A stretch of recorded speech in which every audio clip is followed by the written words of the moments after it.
السلام عليكم ورحمة الله وبركاته، أسعد الله أوقاتكم بكل خير متابعينا الكرام. احنا طلنا عليكم طبعا ما منزلين أي مقطع الفيديو على القناة الحقيقة، لأنه صادف نهاية موسم العمرة وبداية واستعداد للحج لهذا الموسم 1446 هجرية. نسأل الله التوفيق والقبول للجميع وسلامة الوصول إلى الديار المقدسة لأداء أعمال فريضة الحج الأكبر لهذا الموسم. دخلنا بمحاضرة مع الحجاج وتثقيف الحجاج حول يعني الأمور اللي تجري هناك، يعني على اعتبار هاي رحلة عبادية إلى الله سبحانه وتعالى. ونتواصل طبعا إن شاء الله هناك وياكم بتغطية أعمال الحج لهذا الموسم، وما راح ننساكم إن شاء الله من صالح الزيارة والدعاء ببركة الصلاة على محمد وآل محمد. جزاكم الله ألف خير. السلام عليكم ورحمة الله وبركاته، أسعد الله أوقاتكم بكل خير متابعينا الكرام. متوجهين إن شاء الله للديار المقدسة إلى المدينة المنورة، إلى مطار الأمير محمد بن عبد العزيز على الخطوط الجوية العراقية. حجاجنا داخلين بالجيت النهائي بعد نص ساعة على الطيران إن شاء الله. نسأل الله قبول الطاعات، وما راح ننساكم من صالح الزيارة والدعاء.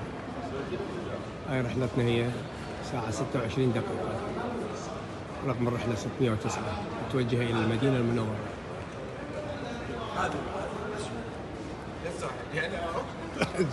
موفقين حج. الله يحفظكم حجاجكم.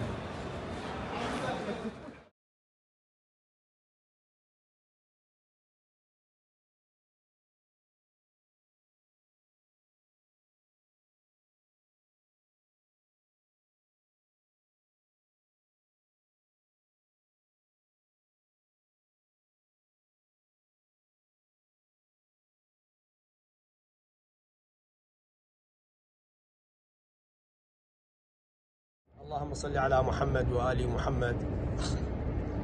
وصلنا سالمين إلى مدينة رسول الله صلى الله عليه وآله، وما نسيناكم من صالح الزيارة والدعاء. بسم الله الرحمن الرحيم. ولو أنهم إذ ظلموا أنفسهم جاءوك فاستغفروا الله واستغفر لهم الرسول لوجدوا الله توابا رحيما. صدق الله العلي العظيم. يفرح رسول الله صلى الله عليه وآله عندما يأتي الزائر إلى هذه الأماكن المباركة وإلى مدينة رسول الله صلى الله عليه وآله، عندما تبشره الملائكة وتقول يا رسول الله فلان وفلان وفلان جاءوك ضيوفك يا رسول الله. يفرح فرحا شديدا ويقول للملائكة عودوا إليهم، صافحوا المشاة وعانقوا الركبان، ولولا حاجز المدينة، يقصد القبر الشريف، ولولا حاجز المدينة هذا لقمت أنا بذلك. اللهم صل على محمد وآل محمد. عندما نقلب صفحات التاريخ تظهر أمامنا صفحات مشرقة للتاريخ الإسلامي ونبيه الأعظم محمد صلى الله عليه وآله. نجد الكثير من المآثر والشواهد التي حصلت في ذلك الوقت للنبي الأكرم، والتي تحدث عنها القرآن الكريم، ولذلك نريد أن نفهمه ونعرفه ونتابعه ونستغرق في كل حياته، لأن حياة رسول الله بمجملها رسالة، لأنه النبي الذي تجسدت الرسالة في كل حركة كيانه، فهو رسالة متحركة وهو قرآن ناطق. أزور سيدي ومولاي ومعتمدي ورجائي، ذخري وذخيرتي في آخرتي ودنياي، زيارة مني ونيابة عن والدي ووالد والدي وكل من قلدنا الزيارة والدعاء. بسم الله الرحمن الرحيم. السلام عليك أيها النبي ورحمة الله وبركاته. السلام عليك يا أبا القاسم. السلام عليك يا سيد الأولين والآخرين. السلام عليك يا زين القيامة. السلام عليك يا شفيع القيامة. أشهد أن لا إله إلا الله وحده لا شريك له، وأن محمدا عبده ورسوله. بلغت الرسالة وأديت الأمانة ونصحت أمتك وجاهدت في سبيل ربك حتى أتاك اليقين. صلى الله عليك وعلى أهل بيتك، طبت حيا وطبت ميتا. صلى الله عليك وعلى أخيك ووصيك وابن عمك أمير المؤمنين، وعلى ابنتك سيدة نساء العالمين، وعلى ولديك الحسن والحسين. أفضل السلام وأطيب التحية وأطهر الصلاة وعلينا منكم السلام ورحمة الله وبركاته. نسأل الله أن يوفقكم لزيارة حرم رسول الله صلى الله عليه وآله، وأن ييسر أموركم ويشافي مرضاكم ويبسط أرزاقكم ويرحم أمواتكم ببركة الصلاة على محمد وآل محمد. الحمد لله اللي وفقنا لهذه الزيارة. طبعا حجاجنا الحمد لله والشكر فرحانين جدا لهذه الرحلة المباركة، ونحمد الله وشكره ونشكره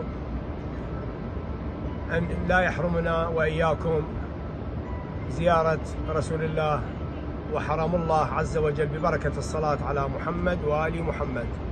جزاكم الله ألف خير. الحمد لله على سلامة الوصول، وصول حجاجنا إلى مدينة رسول الله صلى الله عليه وآله.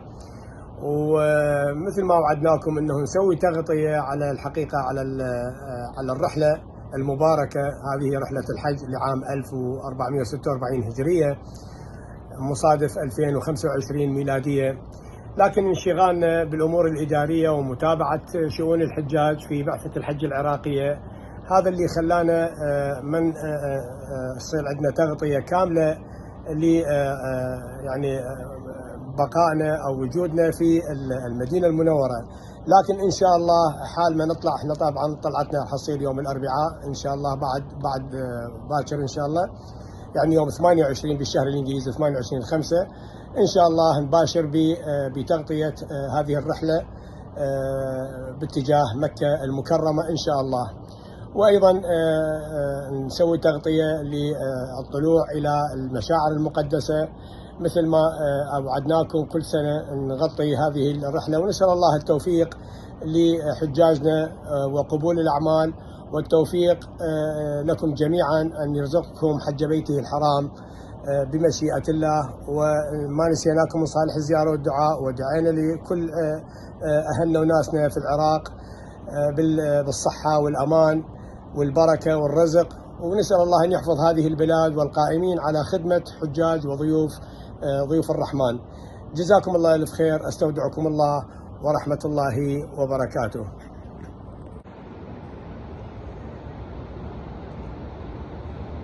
اللهم صل على محمد وآل محمد. هاي أجواء الحرم النبوي الشريف بالليل، يعني شوف ما شاء الله. احنا طبعا فندقنا صاير قلنا صف أول، يعني أفضل سكن أخذت الهيئة اختارته للحجاج في كل سنة طبعا، يعني أنه تحرص على تأخذ أفضل سكن لراحة الحجاج سواء كان بمكة أو في المدينة المنورة. وهذا هو الفندق. احنا يعني طبعا من شباك الغرفة دا أصور لكم الحرم النبوي الشريف. اللهم صل على محمد وآل محمد. اللهم ربي يقضي حوائجكم وحوائج المحتاجين، يا قاضي حوائج السائلين، يا من يعلم ما في ضمير الصامتين. ارحمنا يا أرحم الراحمين ببركة الصلاة على محمد وآل محمد.